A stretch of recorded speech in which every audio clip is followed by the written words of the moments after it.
ನಮಸ್ಕಾರ ವೀಕ್ಷಕರೇ, ಇವತ್ತು ನಾವು ಯಾರ ಜೊತೆ ಇದ್ದೀವಿ ಅಂದರೆ ಇವ್ರ ಬಗ್ಗೆ ಇಡೀ ಕರ್ನಾಟಕಕ್ಕೆ ಗೊತ್ತು. ಅವ್ರು ನೋಡಿದ ಕೂಡಲೇ ನೀವು ಪರಿಚಯ ಹಿಡಿತೀರಾ. ಇವರು ನಮ್ಮ ರಜನಿಕಾಂತ್ ಸರ್ ಅವರ ಆಪ್ತ ಸ್ನೇಹಿತರು. ಸಂದರ್ಶನಕ್ಕೆ ಇವತ್ತು ಬಂದಿದ್ದೇವೆ ಸರ್. ಕಾರ್ಯಕ್ರಮಕ್ಕೆ ಸ್ವಾಗತ. ಕಂಡಕ್ಟರ್ ಆಗಿ ರಜನಿಕಾಂತ್ ಯಾವತ್ತು ಕೆಲಸಕ್ಕೆ ಸೇರಿನೋ ಅದೇ ದಿವಸ ನಾನು ಟ್ರಾನ್ಸ್ಪೋರ್ಟ್ ಅಲ್ಲಿ ಡ್ರೈವರ್ ಆಗಿ ಸೇರಿದೆ. 1970ರಲ್ಲಿ ಜೂನ್ 3ನೇ ತಾರೀಕು. ಚೆನ್ನಾಗಿ ಅವತ್ತೊಂದು ದಿವಸ ನಾವು ಮೊದಲು ಮೀಟ್ ಆಗಿದ್ದು. ಅವತ್ತಿಂದ ಇವತ್ತವರೆಗೂ ಅಂದ್ರೆ 55 ವರ್ಷ ಆಯ್ತು. ಅದೇ ತರ ನಮ್ಮ ಫ್ರೆಂಡ್ಶಿಪ್ ನಡ್ಕೊಂಡು ಹೋಗ್ತಾ ಇದೆ. ಇದರಲ್ಲಿ ಯಾವ ಚೇಂಜು ಇಲ್ಲ. ಅವತ್ತು ನನ್ನ ಜೊತೆಲಿ ಅವನು ಕಂಡಕ್ಟರ್ ಆಗಿದ್ದವನು. ಇವತ್ತು ವರ್ಲ್ಡ್ ಲೆವೆಲ್ ಸೂಪರ್ ಸ್ಟಾರ್ ಆಗಿದ್ರು ಕೂಡ ಅವತ್ತು ಯಾವ ತರ ಹೋಗೋ ಬರೋ ಅಂತ ನಾನು ಅವನು ಮಾತಾಡ್ತಾ ಇದ್ವ. ಇವತ್ತು ಅವನು ನಾನು ಹೋಗೋ ಬರೋ ಅಂತಾನೆ ಮಾತಾಡೋದು. ಬೇರೆಯವ್ರಿಗೆಲ್ಲ ಸೂಪರ್ ಸ್ಟಾರ್, ದೊಡ್ಡ ಸ್ಟಾರ್. ಸ್ಟಾರ್ ಅಲ್ಲ ಅವನು, ಸ್ನೇಹಿತ. ನನಗೆ ಸ್ನೇಹಿತ ಅವನು. ಯಾವ ರೀತಿ ಈ ಒಂದು ಸಮಯ ನಾನೇನಾರು ಅವರು ಇವರು ಅಂತ ಮಾತಾಡಿದ್ರೆ ಅವನು ಕೋಪ ಬರುತ್ತೆ. ನನ್ನ ಮಗನ ಮೊದಲು ಹೆಂಗ್ ಮಾತಾಡದೆ ಹಂಗೆ ಮಾತಾಡೋದು. ಆತರ ಫ್ರೆಂಡ್ಶಿಪ್ ಇವತ್ತುವರೆಗೂ 55 ವರ್ಷ ನಡ್ಕೊಂಡ್ ಬರ್ತಾರೆ. ಕಂಡಕ್ಟರ್ ಆಗಿ ಇದ್ದ ಸಮಯದಲ್ಲಿ ಅವ್ರ ಚಿತ್ರರಂಗಕ್ಕೆ ಪಾದಾರ್ಪಣೆ ಆಗೋಕ್ಕಿಂತ ಮುಂಚೆ ಅವ್ರು ನಿಮ್ಮನ್ನ ಏನಾದ್ರು ಆಸೆಗಳನ್ನ ತೋರಿಸ್ಕೊಂಡಿದ್ದೀರಾ? ಇಲ್ಲ ನಾನು ಚಿತ್ರರಂಗಕ್ಕೆ ಹೋಗ್ಬೇಕು, ನಾನು ನಟನ ಆಗ್ಬೇಕು, ಈ ರೀತಿ ಏನಾದ್ರು ಭಾವನೆಗಳ ಇರ್ತಾ ಇಲ್ಲ? ಅವರಲ್ಲಿರುವ ಭಾವನೆಗಳನ್ನ ನೀವೇನಾದ್ರು ಗುರುತಿಸಿ ಅವ್ರಿಗೆ ಹೇಳಿದ್ರ ಸರ್? ಚಿತ್ರನಟ ಆಗಬೇಕು ಅಂತ ಅವನಿಗೆ ಆಸೆನೇ ಇರ್ಲಿಲ್ಲ. ಒಂಚೂರು ಇಲ್ಲ, ಎಳ್ಳಷ್ಟು ಇಲ್ಲ. ಹೇಗೆ ಅಂತಂದ್ರೆ ಡ್ರೈವರ್ ಕಂಡಕ್ಟರ್ಗಳೆಲ್ಲ ಸೇರ್ಕೊಂಡು ಅವಾಗ ನಾಟಕ ಮಾಡ್ತಾ ಇದ್ವಿ. ಎಚ್.ಎಂ. ನಾಯಕ, ಸಂಗೊಳ್ಳಿ ರಾಯಣ್ಣ, ಕುರುಕ್ಷೇತ್ರ, ಈ ತರ ನಾಟಕಗಳನ್ನ ಮಾಡ್ತಾ ಇದ್ದೆ. ನಾನು ಒಂದು ಸಣ್ಣ ಪುಟ್ಟ ಪಾತ್ರ ಮಾಡ್ಬಿಟ್ಟು ಸುಮ್ಮನೆ ಕೂತ್ಕೊಳ್ತಾ ಇದ್ದೆ. ಎಲ್ಲಾ ನಾಟಕದಲ್ಲೂ ಅವ್ನು ಮೈನ್ ಕ್ಯಾರೆಕ್ಟರ್ ಮಾಡೋನು. ನಾನು ಅವನ ಆಕ್ಟಿಂಗ್ ನ ನೋಡ್ತಾ ಇದ್ದೆ. ಆ ಡ್ರಾಮಾನಲ್ಲೇ ಅವನು ಅಷ್ಟು ಚೆನ್ನಾಗಿ ಆಕ್ಟ್ ಮಾಡ್ತಾ ಇದ್ದ. ಡೈಲಾಗು, ಹೋಗೋದು ಬರೋದು. ಇದರೆಲ್ಲ ಕುರುಕ್ಷೇತ್ರದಲ್ಲಿ ದುರ್ಯೋಧನ ಪಾತ್ರ ಮಾಡ್ದ, ಸೂಪರ್ ಆಗಿ ಮಾಡ್ದ. ಕೂತ್ಕೊಂಡು ಅವನ ಆಕ್ಟಿಂಗ್ ನೋಡಿ ಸ್ಟನ್ ಆಗೋದೆ. ಆ ವಾಯ್ಸು ಅಲ್ಲಿ ಅವಾಗ ಸ್ಟೈಲು, ಗದೆ ನಡೆಯೋದು, ಡೈಲಾಗ್ ಫಾಸ್ಟ್ ಮಾಡೋದು, ಇದೆಲ್ಲ ಸ್ಟೈಲ್ ಎಲ್ಲ ತೋರ್ಸ್ಕೊಂಡು ಮಾಡ್ದ. ಜನಗಳು ವಿಜಿಲ್. ಆದ್ರೆ ಅವನಿಗೆ ಅದ್ರ ಬಗ್ಗೆನೇ ಗೊತ್ತಿಲ್ಲ. ಅವನ ಟ್ಯಾಲೆಂಟ್ ಬಗ್ಗೆ ಅವ್ನಿಗೆ ಗೊತ್ತಿಲ್ಲ. ಅವನ ಟ್ಯಾಲೆಂಟ್ ನ ಕೂತ್ಕೊಂಡು ನಾನು ಕಂಡಿಡಿದೆ. ನಾನ್ ಕಂಡಿಡಿದೆ. ಇವನಲ್ಲಿ ಚಿತ್ರನಟ ಆಗೋದಕ್ಕೆ ಎಲ್ಲ ಅರ್ಹತೆನೂ ಇದೆ ಅಂದ್ಬಿಟ್ಟು ಅವನ್ನ ಕರೆದು ಹೇಳಿದೆ, ನೋಡಮ್ಮ, ನಿನ್ನಲ್ಲಿ ಒಂದು ಟ್ಯಾಲೆಂಟ್ ಇದೆ, ಚಿತ್ರನಟನ ಆಗೋ ಟ್ಯಾಲೆಂಟ್ ಇದೆ, ಅದು ನಿನಗೆ ಗೊತ್ತಿಲ್ಲ. ನಿನ್ ಕಣ್ಣಲ್ಲಿ ಏನೋ ಒಂದು ಪವರ್ ಇದೆ. ಆ ಪವರ್ ನಿನ್ನೆಲ್ಲೋ ತಗೊಂಡು ಹೋಗ್ಬಿಟ್ಟು ಬಿಡತ್ತೆ. ಒಂದ್ ಕೆಲಸ ಮಾಡು, ಟ್ರೈ ಮಾಡು, ಚಿತ್ರರಂಗ ಹೋಗಿ ಟ್ರೈ ಮಾಡು ಅಂತಂದೆ. ನನಗೆಲ್ಲ ಯಾರು ಚಾನ್ಸ್ ಕೊಡ್ತಾರ ಅದೆಲ್ಲ ಬೇಡ ಅಂದ. ಅಂದ್ರೆ ಅವ್ರ ಚಿತ್ರರಂಗಕ್ಕೆ ಹೋಗು ಅಂತ ಹೇಳಿದ್ ನೀವೇ? ಹೌದು. ಇಂಟ್ರೆಸ್ಟ್ ಇಲ್ಲ, ಅವ್ರಿಗೆ ಇಂಟ್ರೆಸ್ಟ್ ಇಲ್ಲ. ಟ್ರೈ ಮಾಡು, ಖಂಡಿತ ನೀನ್ ಆಕ್ಟರ್ ಆಗದೆ ಹೋದ್ರೆ ಕೇಳು ಅಂತಂದೆ. ಸರಿ, ಏನ್ ಮಾಡೋದು? ಏನು ಬೇಡ, ಮಡ್ರಾಸ್ಗೆ ಹೋಗು, ಫಿಲ್ಮ್ ಇನ್ಸ್ಟಿಟ್ಯೂಟ್ ಸೇರ್ಕೋ, 2 ವರ್ಷ ಟ್ರೈನಿಂಗು. ಅಲ್ಲಿ ಒಳ್ಳೊಳ್ಳೆ ಡೈರೆಕ್ಟರ್, ಪ್ರೊಡ್ಯೂಸರ್ ಎಲ್ಲ ಬರ್ತಾರೆ. ನಿನ್ ಆಕ್ಟಿಂಗ್ ನೋಡಿ ಖಂಡಿತ ನಿನ್ನ ಸೆಲೆಕ್ಟ್ ಮಾಡ್ಕೊಳ್ತಾರೆ ಅಂತ ಒಂದು ಹುಮ್ಮಸ್ ಕೊಟ್ಟೆ. ಸ್ಫೂರ್ತಿ ಕೊಟ್ರಿ? ಸ್ಫೂರ್ತಿ. ಅವ್ನು ಇಷ್ಟನೇ ಇಲ್ದಿರೋದ ನಾನು ಅವ್ನ ತಲೆ ತುಂಬಿ ಮಡ್ರಾಸ್ಗೆ ಹೋಗುವಂತ ಹೋಗೋ ತರ ಮಾಡ್ಬಿಟ್ರಿ. ಹೇಳಿ ಅವನು ಆಗ ಬಡತನ, ಅವರು ತುಂಬಾ ಬಡತನದಲ್ಲಿದ್ದರು. ನಾವು ಸ್ವಲ್ಪ ಅನುಕೂಲವಾಗಿದ್ವಿ. 2 ವರ್ಷ ಅಲ್ಲಿ ಹೋಗಿರ್ತೀನಿ, ಊಟಕ್ಕೆ ಇರಕ್ಕೆ ಏನ್ ಮಾಡೋದು ಅಂತಂದ್ರೆ, ಏನು ಭಯ ಬೀಳ್ಬೇಡ, ನಾನಿದ್ದೀನಿ, ಹೋಗು 2 ವರ್ಷ ಏನ್ ಬೇಕೋ ನಾನು ಸಪೋರ್ಟ್ ಮಾಡ್ತೀನಿ ಅಂತ 2 ವರ್ಷ ಅವನಿಗೆ ಧೈರ್ಯ ಕೊಟ್ಟು ಕಳಿಸ್ದೆ. ನೀನ್ ಕೆಲಸ ಹೋಗ್ಬಿಟ್ರೆ ಏನೋ ಮಾಡೋದು, ಕೆಲಸ ಹೋಗ್ಲಿ ಬಿಡೋ, ನೀನ್ ಖಂಡಿತ ಆಕ್ಟರ್ ಆಗ್ತೀಯ ಅಂತ ನಾನು ಗ್ಯಾರಂಟಿ ಕೊಟ್ಟೆ. ಅದ್ರ ಮೇಲೆ ಹೋದ ಅವನು. ಮಡ್ರಾಸ್ಗೆ ಹೋಗ್ಬಿಟ್ಟು ಅದೇ 2 ವರ್ಷ ಹೆಲ್ಪ್ ಮಾಡಿದೆ. 2 ವರ್ಷ ಅವ್ರಿಗೆ ಏನ್ ಬೇಕೋ ಸಪೋರ್ಟ್ ಮಾಡಿದೆ. ಊಟ ತಿಂಡಿ ಅದಕ್ಕೆ ಎಲ್ಲರಿಗೂ. ಆಮೇಲೆ 2 ವರ್ಷ ಟ್ರೈನಿಂಗ್ ಮುಗಿದ್ಮೇಲೆ 75ರಲ್ಲಿ ಒಂದು ನಾಟಕ ಮಾಡಿದ್ರಲ್ಲಿ ಚೆನ್ನೈಲಿ ಮಾಡಿದ್ರು. ಅಲ್ಲಿ ಚೆನ್ನೈ, ಅದೇ ಫಿಲ್ಮ್ ಇನ್ಸ್ಟಿಟ್ಯೂಟ್. ಇವನು ಕನ್ನಡ ಬ್ಯಾಚು. ಇವ್ರು ಕನ್ನಡ ಬ್ಯಾಚು. ತಮಿಳು, ತೆಲುಗು, ಕನ್ನಡ, ಮಲಯಾಳ 4 ಬ್ಯಾಚ್ ಬೇರೆ ಬೇರೆ. ಇವನು ಕನ್ನಡ ಬ್ಯಾಚು. ಕನ್ನಡ ಒಂದು ನಾಟಕ ಮಾಡಿದ್ರು. ಆ ನಾಟಕದಲ್ಲಿ ಕೆ ಬಾಲಚಂದ್ರ ಡೈರೆಕ್ಟರ್, ದೊಡ್ಡ ಡೈರೆಕ್ಟರ್, ಇವತ್ತಿಲ್ಲ ಅವರು. ಅವ್ರನ್ನ ಚೀಫ್ ಗೆಸ್ಟ್ ಕರೆಸಿ ಆ ನಾಟಕನ ನೋಡಿದ್ರು. ನೋಡಕ್ ಕರೆದ್ರು ಅವ್ರನ್ನ. ಬಾಲಚಂದ್ರ ಅವರು ಇವ್ನ ಆಕ್ಟಿಂಗ್ ನೋಡಿದ್ರು. ನೋಡ್ಬಿಟ್ಟು ನಾಟಕ ಮುಗಿದ್ಮೇಲೆ ಕರೆದ್ರು ಅವ್ರನ್ನ. ನೀ ತಮಿಳ್ ಕತ್ತಿಕ ಅಂದ್ಬಿಟ್ಟು ಹೊಟ್ಟೋದ್ರು. ಒಂದೇ ತಮಿಳ್ ಕತೆ ಅಂತ ಹೇಳ್ರು. ಅಷ್ಟೇ, ಬೇರೆ ಏನು ಹೇಳಿ, ನೀ ತಮಿಳ್ ಕತ್ತಿಕ ಅಂದ್ರೆ ನೀನು ತಮಿಳ್ ಕಲ್ತ್ಕೋ ಅಂತ ಹೇಳ್ಬಿಟ್ಟು ಹೊಟ್ಟೋದ್ರು. ಇವನ್ ಬೆಂಗಳೂರಿಗೆ ಬಂದು ನನ್ನ ಹತ್ರ ಹೇಳ್ದ, ಈ ತರ ದೊಡ್ಡ ಡೈರೆಕ್ಟ್ರು ಅವ್ರು ಹೇಳಿದ್ರು ನೀನ್ ತಮಿಳ್ ಕಲ್ತ್ಕೋ ಅಂತ. ಅವ್ರಿಗೆ 20% ತಮಿಳ್ ಬರ್ತಾ ಇತ್ತು ಅವಾಗ, 100% ಬರ್ತಾ ಇತ್ತು. ನಾನು ಹೇಳಿದೆ, ನೋಡು ಬಾಲಚಂದ್ರ ಹೇಳಿದ್ರೆ ಏನೋ ಒಂದು ಅರ್ಥ ಇದೆ, ನೀನು ನಾನು ತಮಿಳಲ್ಲಿ ಮಾತಾಡೋಣ ನಿನ್ಮೇಲೆ, ನಾವು ತಮಿಳಲ್ಲಿ ಮಾತಾಡೋದು. ನಾನು ಹೇಳ್ಕೊಟ್ಟು ಅವನು ಒಂದು ತಿಂಗಳಲ್ಲೇ ಫುಲ್ 100% ಕಲ್ತು ಹುಮ್ಮಸ್ಸು ಕಲಿಬೇಕಂತ. ನಾನು ಆಚೆ ತಮಿಳಲ್ಲೇ ಮಾತಾಡ್ದ ಅವನು. ನಾನು ಮಾತಾಡಿ ಮಾಡಿ ಒಂದು ತಿಂಗಳಲ್ಲಿ ಕಲ್ತ್ಬಿಟ್ಟ 100%. ಆಮೇಲೆ ಬಾಲಚಂದ್ರ ಅವರು ಕರ್ಸಿದ್ರು ಇವನ್ನ, ಕರ್ಸ್ಬಿಟ್ಟು ಪಾರ್ಪ ಅಪೂರ್ವ ರಾಗங்கள் படத்துல ஒரு கேரக்டர் இருக்கு, அதுல நடிக்கணும், உனக்கு தமிழ் தெரியாதே ಅಂತಂದ್ರೆ ಇವನು, சார் நான் நல்லா தமிழ் பேசுவேன் சார், ಡಬ್ಬಿಂಗ್ ಎಲ್ಲ ನಾನೇ பேசுவேன் சார், ತಮಿಳ್ನಲ್ಲಿ ಹೇಳಿದ್ದು ನೋಡಿ ಅವ್ರು ಸ್ಟನ್ ಆಗ್ಬಿಟ್ರು.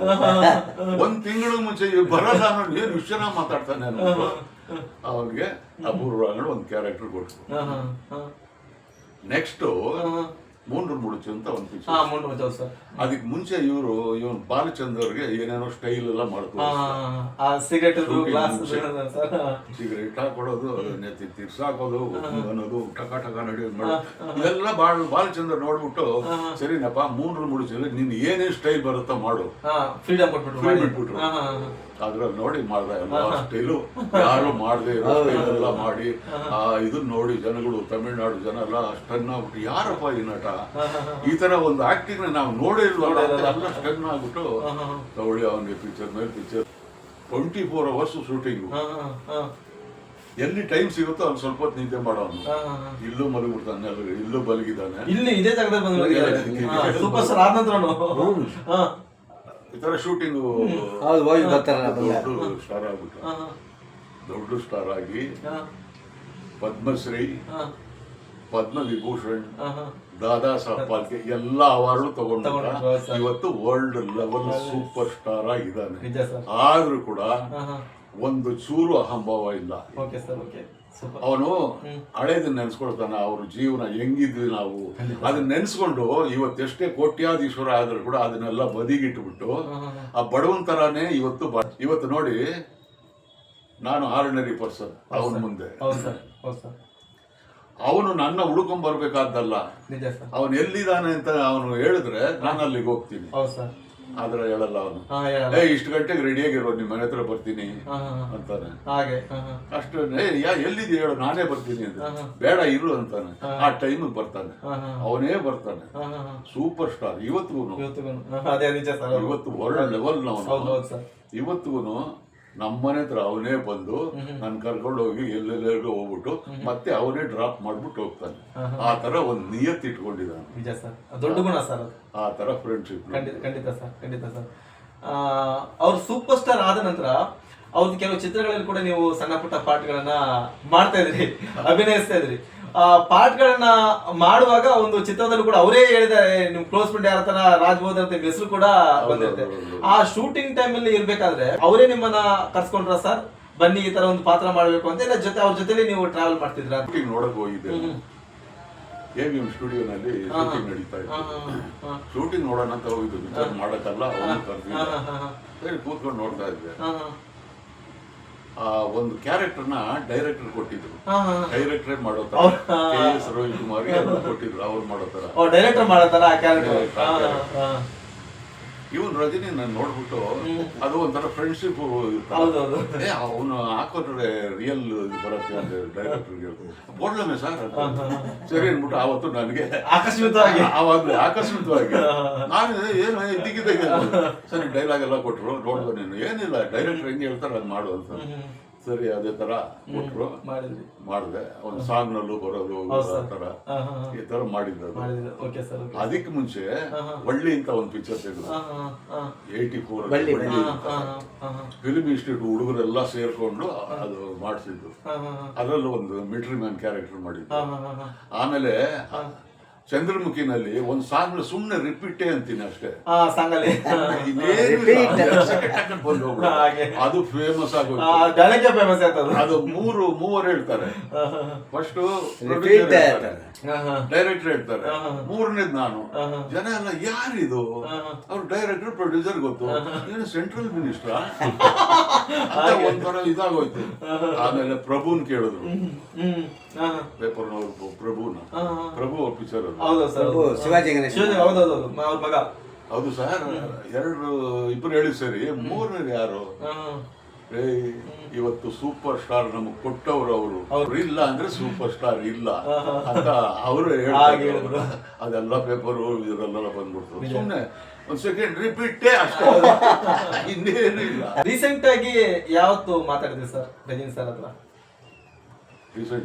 ರೀಸೆಂಟ್ ಆಗಿ ಎಷ್ಟು ದಿನಗಳಾಯ್ತು ಮಾತಾಡಿ? ಅಲ್ಲ, ಫೋನಲ್ಲಿ ಅವಾಗ 3-4 ಚೆನ್ನಾಗಿ ಮಾತಾಡ್ತಿರ್ತೀರ. 7-8 ತಿಂಗಳ ಮುಂಚೆ ಬಂದ ಬೆಂಗಳೂರು. ಹೌದಾ, 8 ತಿಂಗಳ ಮುಂಚೆ ಬಂದಿದ್ರು. ಅದೇ ತರ ಹೇಳ್ದ, 10 ಗಂಟೆಗೆ ರೆಡಿ ಆಗಿದ್ದು ಮನೆ ಹತ್ರ ನಾನು ಬರ್ತೀನಿ ಅಂತ ಬಂದ. 10 ಗಂಟೆಗೆ ಹೋದ್ಲು.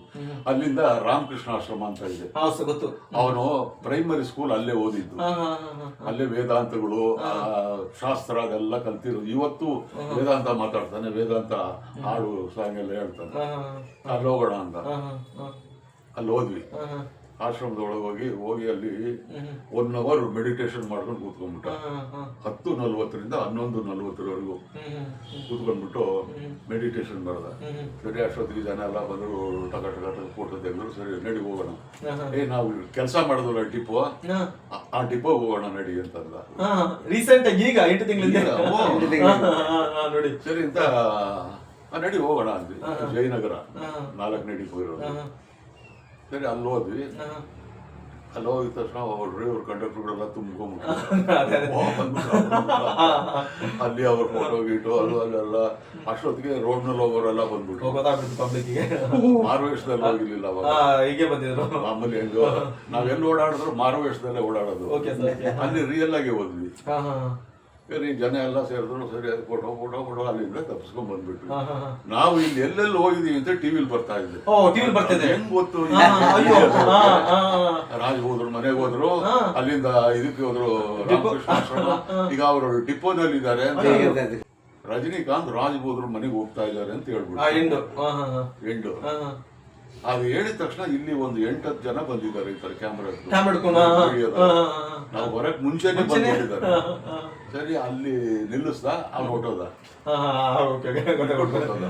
ನಾನು ಮೇಲೆ ಹತ್ತು ಬರ್ತೀನಿ, ಎಷ್ಟೊಂದು ಜನ ನಿಂತಿದ್ದಾರೆ, ಎಲ್ಲ ಮೀಡಿಯಾದವ್ರೆ. ಸರ್ ಎಲ್ಲಿ ರಜನಿ ಅವ್ರು? ರಜನಿ ಇಲ್ಲಪ್ಪ, ಹೊಟ್ಟೋದ. ಅಯ್ಯೋ ಏನ್ ಸಾರ್ ಹಿಂಗಾಯ್ತು. ಆಮೇಲೆ ಇವ್ರು ಎಲ್ಲ ಇಂಟರ್ವ್ಯೂ ತೆಗೆದ್ರು. ಸಾಯಂಕಾಲದವರೆಗೂ ಇಂಟರ್ವ್ಯೂ ಎಲ್ಲಾರು ಒಬ್ಬೊಬ್ರು. ನಾನು ಹೇಳ್ದೆ ಒಟ್ಟಿಗೆ ಇಟ್ಕೊಳ್ಳಿ. ಇಲ್ಲ ಸರ್ ನಮ್ದೇ ಸಪ್ರೇಟ್. ಸರಿ ಸಾಯಂಕಾಲ ನೋಡಿದ್ರೆ ಎಲ್ಲ ಚಾನೆಲ್ ಅಲ್ಲೂ ನಾನೇ ಆತರ ಅವಾಗ ಅವು ನಡೀತಾ ಇರುತ್ತೆ. ಮಾರುವೇಷದಲ್ಲೂ ಸಿಕ್ಕಾಪಟ್ಟೆ ಓಡಾಡ್ತೀವಿ. ಒಂದು 2 ಇನ್ಸಿಡೆಂಟ್ ಹೇಳಿ ಸರ್. ಮಾರುವೇಷದಲ್ಲಿ ಹೋಗಿದ್ರು, ನಿಮ್ಗಿಬ್ರು ಗೊತ್ತು ನೀವ್ ಯಾರು ಅಂತ ಹೇಳ್ಬಿಟ್ಟು. ಅದೇ ಜನರಿಗೆ ಅದು ಗೊತ್ತಿರಲ್ಲ. ಒಂದ್ ವೇಳೆ ಯಾರ ಜನ ಗುರ್ತಿಡಿದದುಂಟಾ, ಇಲ್ಲ ಗೊತ್ತಿಲ್ಲದೆ ರೀತಿಯಲ್ಲಿ ಬಂದಿದ್ದುಂಟಾ? ಈ ರೀತಿ 2 ವಿಚಾರಗಳು. ಮಾರುವೇಷದಲ್ಲಿ ಹೋಗುವಾಗ ಅವ್ನು ಮುಂದೆ ಹೋಗ್ತಾನೆ, ನಾನು ಸ್ವಲ್ಪ ಹಿಂದೆ ಇರ್ತೀನಿ. 6 ವರ್ಷದಲ್ಲಿ ಒಂದು ದೇವಸ್ಥಾನಕ್ಕೆ ಹೋದ್ವಿ, ರಾಘವೇಂದ್ರ ಸ್ವಾಮಿ ದೇವಸ್ಥಾನ. ಇವನು ಒಂಥರ ಮುದುಕನ್ ತರ ವೇಷ ಹಾಕೊಂಡು ಯಾರೋ ಬಡವ ಭಿಕ್ಷಕನ್ ತರ ಕಾರಲ್ಲಿ ನಿಲ್ಸ್ಬಿಟ್ಟು ನಡ್ಕೊಂಡು ನಾನು ಅವನು ಬಂದ್ವಿ. ಯಾರೋ ಒಬ್ಬ ಹೆಂಗ್ಸು ನೋಡ್ಬಿಟ್ಟು ಇವನು ಆ ಹೆಂಗ್ಸು ಏನ್ ನೋಡ್ತಾ ಇದ್ದ, ಕೊಡ್ತಾಳ ಅನ್ನೋ ತರ ಆಕ್ಟಿಂಗು. ಆ ಹೆಂಗ್ಸು ನೋಡ್ರಿ ಯಾರೋ ಭಿಕ್ಷಕ ಅಂತ 10 ರೂಪಾಯಿ ಕೊಡ್ತಾರೆ. 10 ರೂಪಾಯಿ? ಹೌದು, 10 ರೂಪಾಯಿ ಕೊಟ್ಟರು. ಸರಿ 10 ರೂಪಾಯಿ ಇಸ್ಕೊಂಡು ಜೋಬ್ ಮೇಲೆ ಇಟ್ಕೊಳ್ಳಿ. ಅಮ್ಮ ಸರಿ ಓದಿ ಒಳಗೆ ಮಂಗಳಾರತಿ ಎಲ್ಲ ಆಯ್ತು. ನಾನು ಈ ಕಡೆ ನಿಂತಿದೀವಿ, ಆ ಅಮ್ಮ ಆ ಕಡೆ ಇದ್ದಾರೆ. ಮಂಗಳಾರತಿ ತಟ್ಟೆ ಬಂತು, ಎಲ್ಲ ಕಾಸಾಗ್ಬೋದು. ಇವನು 100 ರೂಪಾಯಿ ಎತ್ತ. ಆಶ್ಚರ್ಯ ಆಗುತ್ತೆ ಆ ಅಮ್ಮಗೆ. ಸರಿ ಆಯ್ತು, ಈಚೆ ಬಂದ್ವಿ. ಕಾರ್ ಹತ್ರ ಹೋದಾಗ ಅವನ್ನೆಲ್ಲ ತೆಗೆದು ಬಿಟ್ಟ. ಓ ನೋಡ್ಬಿಡ್ದು ಅಲ್ಲಿಂದ ಓಡ್ಬೋದು, ಸಾರ್ ಎಂತ ಕೆಲಸ ಇಲ್ಲಮ್ಮ ಏನಿಲ್ಲ, ನನಗೆ ಅದೇ ಬೇಕಾಗಿರೋದು, ಯಾರು ಕಂಡುಹಿಡಿಬಾರ್ದು ಅಂತ ಬಂದಿದ್ದು, ಏನು ತಪ್ಪೇನಿಲ್ಲ ಅಂದ್ರೆ ಅಲ್ಲಿಂದ ಬಂದ್ಬಿಟ್ಟು ಈ ತರ ಸೀಕ್ವೆನ್ಸ್ ಬೇಕಾದಷ್ಟು ನಡೆದಿದೆ. ಆ ದುಡ್ಡು ಹಂಗೆ ಇಟ್ಕೊಂಡಿದ್ರು ಅವ್ರು 10 ರೂಪಾಯಿ ಇವತ್ತು ಇದೆ, ಕರೆಕ್ಟ್. ಅವ್ನು ಹೇಳ್ದ ಅದೇನೋ ನಂಬರ್ ನೋಡ್ದ, ದುಡ್ಡಿಲ್ಲ, ಇದು ಲಕ್ಕಿ ನಂಬರ್ ಇದೆ, ಇದು ನಾನು ಮನೇಲಿ ಕೊನೆಯವರೆಗೂ ಇಟ್ಟಿರ್ತೀನಿ, ಇವತ್ತು ಇದೆ. ಫ್ರೆಂಡ್ಶಿಪ್ ನಿರಂತರವಾಗಿ ಇರ್ಬೇಕು ಅಂದ್ರೆ ಆ ರಹಸ್ಯ ಯಾವ ರೀತಿಯಾದಂತ ಗುಣಗಳು ಇರ್ಬೇಕು ಅಂತ ನೀವು ಹೇಳಕ್ ಇಷ್ಟಪಡ್ತೀರಾ ಸರ್? ನನಗೆ ತಿಳಿದಂಗೆ ರಜನಿನೇ ಹೇಳಿದ್ದು. ನನ್ನ ಫ್ರೆಂಡ್ಸ್ ಎಲ್ಲ ತುಂಬಾ ಜನ ಇದ್ದಾರೆ, ಅವರೆಲ್ಲ ಬಂದು ನನ್ನನ್ನ ನೀನ್ ಹೇಗಿದೆ ಅಂತ ಕೇಳಲ್ಲ, ಅವ್ರ ಕಷ್ಟ ಹೇಳ್ಕೊಂಡು ಚೆನ್ನಾಗಿ ಅನುಕೂಲವಾಗಿ ಇರೋವ್ರೆ ಕಷ್ಟ ಕೇಳ್ಕೊಂಡು ದುಡ್ಡು ಕೇಳಕ್ ಬರ್ತಾರೆ, ಅನುಕೂಲವಾಗಿ ಇದ್ದವ್ರೇನೆ ಅಂತವ್ರನ್ನೆಲ್ಲ ಕಟ್ ಮಾಡಿದ್ವಿ. ಆದ್ರೆ ನೀನು ನನಗೆ ಹೆಲ್ಪ್ ಮಾಡಿ ಫಿಲಮ್ ಆಕ್ಟರ್ ಮಾಡಿ ಇದುವರೆಗೂ ನೀನು ₹1 ನನ್ನ ಹತ್ರ ಕೇಳಿಲ್ಲ, ನಾನೇ ಕೊಡ್ತೀನಿ ಅಂದ್ರು ಬೇಡ ಬೇಡ ಅಂತ ಇದೀಯ. ಈ ತರ ಫ್ರೆಂಡ್ ನಾನು ಎಲ್ಲೂ ನೋಡಿಲ್ಲ. ನಾನ್ ಚೆನ್ನಾಗಿರ್ಬೇಕು ಅನ್ನೋದು ನಿನ್ನ ಭಾವನೆ, ಈ ಭಾವನೆ ಬೇರೆ ಫ್ರೆಂಡ್ಸ್ಗಳಿಗಿಲ್ಲ. ಅವನಿಂದ ಏನಾದ್ರು ಎಕ್ಸ್ಪೆಕ್ಟೇಷನ್ ಮಾಡ್ಕೊಳ್ಬೇಕು ಅನ್ನೋದ್ರಲ್ಲೇ ನನ್ನ ಹತ್ರ ಅಂತವ್ರನ್ನೆಲ್ಲ ಕಟ್ ಮಾಡಿದ್ದೀನಿ, ನಿನ್ನೊಬ್ಬನ್ನೇ ಇಟ್ಕೊಂಡಿದ್ದೀನಿ. ನನಗಿರೋದೇ 3 ಜನ ಫ್ರೆಂಡ್ಸು. 3 ಜನ, ಎಷ್ಟೋ ಜನ ಇದ್ರು. ಮಡ್ರಾಸಲ್ಲಿ 2, ಮುರಳಿ ಅಂತ ಒಬ್ಬ, ವಿಠಲ್ ಅಂತ 2, ಬೆಂಗಳೂರು ನೀನೊಬ್ಬ, 3 ಜನ ನನ್ನ ಫ್ರೆಂಡು, ಬೇರೆ ಯಾರು ಇಲ್ಲ. ಆ ಥರ ನನ್ನ ಫ್ರೆಂಡ್ಶಿಪ್ನ ಉಳಿಸ್ಕೊಂಡು ಹೋಗಿದ್ದೆ. ಅವನ ಹತ್ರ ಈಗ ಅವನ ಆಕ್ಟರ್ ಆಗ್ತೀಯ ಅಂತ ಹೇಳಿ ಅವ್ನಿಗೆ ಹುಮ್ಮಸ್ ಕೊಟ್ಟು ಅವನ ಹತ್ರ ಎಕ್ಸ್ಪೆಕ್ಟೇಷನ್ ಮಾಡಕ್ಕಲ್ಲ. ನನಗೆ ಗೊತ್ತು ಇವನು ಆಗ್ತಾನೆ ಅಂತ, ಆಕ್ಟರ್ ಆಗ್ತಾನೆ ಅಂತ ಗೊತ್ತು. ಇದ್ರ ಮೇಲೆ ಮಾಡೋದನ್ನೇ ಗೊತ್ತು. ಇವತ್ತು ಅವ್ನು ಚೆನ್ನಾಗಿದ್ದಾನೆ, ಸಂತೋಷ ಅಷ್ಟೇ ಹೊರತು ಅವನಿಂದ ಏನು ಎಕ್ಸ್ಪೆಕ್ಟ್ ಮಾಡಲ್ಲ. ಸ್ವಾರ್ಥ ಇರಬಾರ್ದು, ತ್ಯಾಗ ಇರಬೇಕು. ಆ ಸ್ವಾರ್ಥ ಅನ್ನೋದು ಕಟ್ ಮಾಡುತ್ತೆ, ತ್ಯಾಗ ಅನ್ನೋದು ಕೊನೆವರೆಗೂ ಉಳಿಸ್ಕೊಂಡು ಹೋಗುತ್ತೆ ಅಂತ ಅದ್ಭುತವಾದಂತ ಏನಾದ್ರು ಕೈ ನೀಡಿದ್ರೆ ಏನ್ ಬೇಕಾದ್ರೂ ಸಿಗುತ್ತೆ. 10x10 ರೂಮ್ ನಲ್ಲಿ ಇರ್ಬೇಕಾದಿಲ್ಲ, ಬಂಗ್ಲೆಲಿ ಇರ್ತಾರೆ. ಖಂಡಿತ ಸರ್, ನನಗಿದೇ ಸಾಕು. ಕೊನೆಯಲ್ಲಿ ಹೇಳಿದೆ ಒಂದು 2 ವರ್ಷದ ಮುಂಚೆ, ಕೊನೆಯದಾಗದೆ ನೋಡೋ ನಿನ್ಗೆ ವಯಸ್ಸಾಗ್ತಾ ಇದೆ, ಒಂದು ಪಿಕ್ಚರ್ ಆದ್ಮೇಲೆ ಗ್ಯಾಪ್ ಬಿಡ್ಬೇಡ. ಒಂದು ಪಿಕ್ಚರ್ ಆದ್ಮೇಲೆ 6 ತಿಂಗಳು 1 ವರ್ಷ ಅಂತ ಗ್ಯಾಪ್ ಬಿಟ್ಟು ಆಟ ಬಿಡ್ಬೇಡ. ಬ್ಯಾಕ್ ಟು ಬ್ಯಾಕ್ ಪಿಕ್ಚರ್ ತಗೋ. ಇನ್ನು 3-4 ಪಿಕ್ಚರ್ ನೀನ್ ಮಾಡ್ಬೋದು ಅಷ್ಟೇ. ಇವಾಗಲೂ 75, 3-4 ಪಿಕ್ಚರ್ 80. ಅದ್ರ ಮೇಲೆ ಹೀರೋ ಮಾಡಿದ್ರೆ ಆಗಲ್ಲ. ಆದ್ರಿಂದ ಒಂದು ಕೆಲಸ ಮಾಡು, ಒಂದು ಪಿಕ್ಚರ್ ಟಕ್ ಟಕ್ ಅಂತ ಹೇಳಿದ್ಮೇಲೆ ಅವನು ಅಣ್ಣಾತೆ ತಗೊಂಡೋದ್ಮೇಲೆ ಇನ್ನೊಂದು ರೆಗ್ಯುಲರ್ ಮಾಡ್ತಾ ಬಂದ್ರು, ಈಗಲೂ ರೆಗ್ಯುಲರ್ ಮಾಡ್ತಾ ಈಗ ಮುಗೀತು ಇದೆ ಅದು ಕೂಲಿ ಟಕ್ಕಂತ ಇದು ನಡೀತಾ ಇದೆ. ಇದಾದ್ಮೇಲೆ ಇನ್ನೊಂದು 2 ಪಿಕ್ಚರ್ ಮಾಡ್ತಾನೆ. ಆತರ ಅವ್ನಿಗೆ ಹೇಳಿದ್ದು, ನಾನು ಹೇಳಿದ್ದೀನಿ, ಅವ್ನು ಮಾಡ್ತಾ ಇದ್ದೆ. ಖಂಡಿತ ಸರ್, ನಿಜವಲ್ಲೂ ಫಸ್ಟ್ ನಾವು ನೋಡ್ತಿದ್ವಿ, ಒಂದು ಸಿನಿಮಾ ಆದ ನಂತರ ಒಂದು 1 ವರ್ಷ 2 ವರ್ಷ ಗ್ಯಾಪ್ ತಗೊಳ್ತಿದ್ರು ಆ ರೋಬೋ ಟೈಮ್ ಅಲ್ಲ. ಬಟ್ ಅಣ್ಣಾತೆ ಆದಂತ ನೀವು ಹೇಳಿದಾಗ ಇಮಿಡಿಯೇಟ್ಲಿ ಒಂದು ಮುಗಿಯೋಕೆ ಇನ್ನೊಂದು ಆ ರಥ ಖಂಡಿತ ಕೂಡ ಆ ಸಲಹೆಯನ್ನು ಕೂಡ ನೀವೇ ಕೊಟ್ಟಿದ್ದು ಅಂತ ಹೇಳಿದ್ರಿ. ನಿಮ್ಮ ಸಲಹೆಯನ್ನ ಅವತ್ತಿಂದ ಇವತ್ತವರು ಕೂಡ ಒಂದು ಚೂರು ಕೂಡ ಮಿಸ್ ಮಾಡದೆ ಪಾಲಿಸ್ತಾ ಬರ್ತಿದಾರಲ್ಲ ಸರ್, ಅದು ಗ್ರೇಟ್ ಸರ್. ನಮ್ಮ ಯೂಟ್ಯೂಬ್ ಚಾನಲ್ಗೆ ನಿಮ್ಮ ಸಂದರ್ಶನವನ್ನು ನೀಡಿದಿರಿ. ಅದೇ ರೀತಿ ರಜನಿ ಸರ್ ಅವರ ಅನೇಕ ವಿಚಾರಗಳನ್ನ ಹಂಚ್ಕೊಳ್ಳೋದಕ್ಕೆ ಧನ್ಯವಾದಗಳು ಸರ್.